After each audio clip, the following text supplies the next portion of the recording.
I am in my fourth consecutive year of reading through the Bible from beginning to end using the Bible app, which I love. And today's reading covered Daniel chapter 3. And I've heard this story so many times. We're all familiar with this story, but something about this story just hit me in a way that it has never hit me before. I mean, it really got me fired up.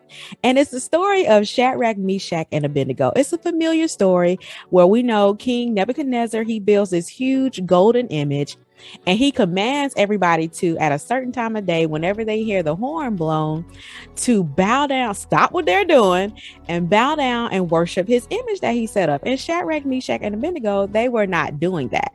And so we know the story. Some haters got together and went to the king and was like, Shadrach, Meshach, and Abednego, they are not bowing down to your statue.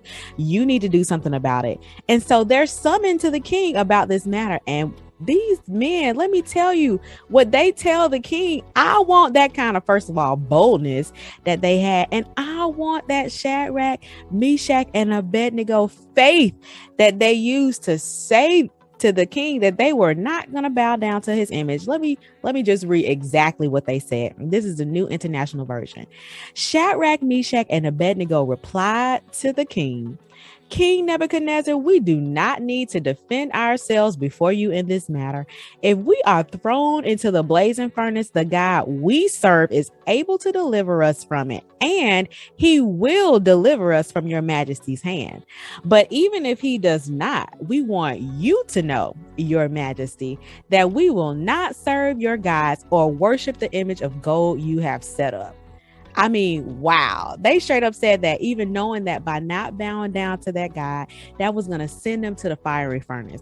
So, of course, the king didn't like what they said, and he put them in the furnace. And they're in the furnace, and we all know the story. They were delivered. Jesus joined them in the furnace, and they were unharmed, not even singed. Not a hair on their head was singed.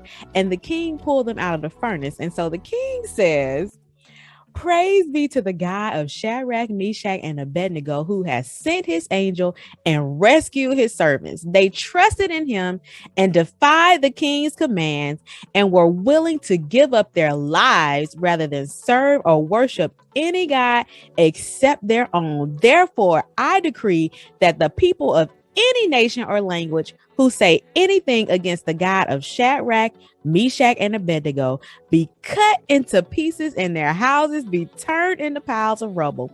For no other God can save in this way.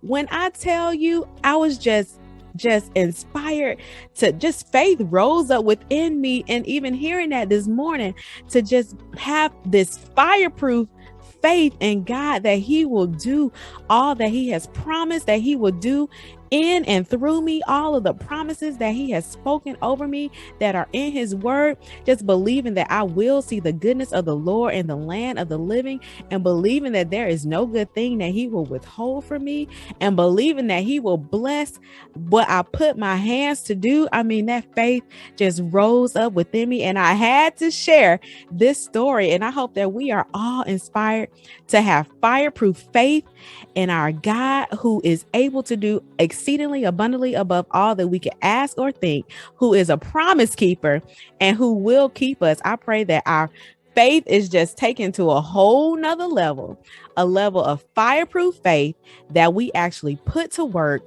and do everything that God has created us to do and be everything that God has created us to be.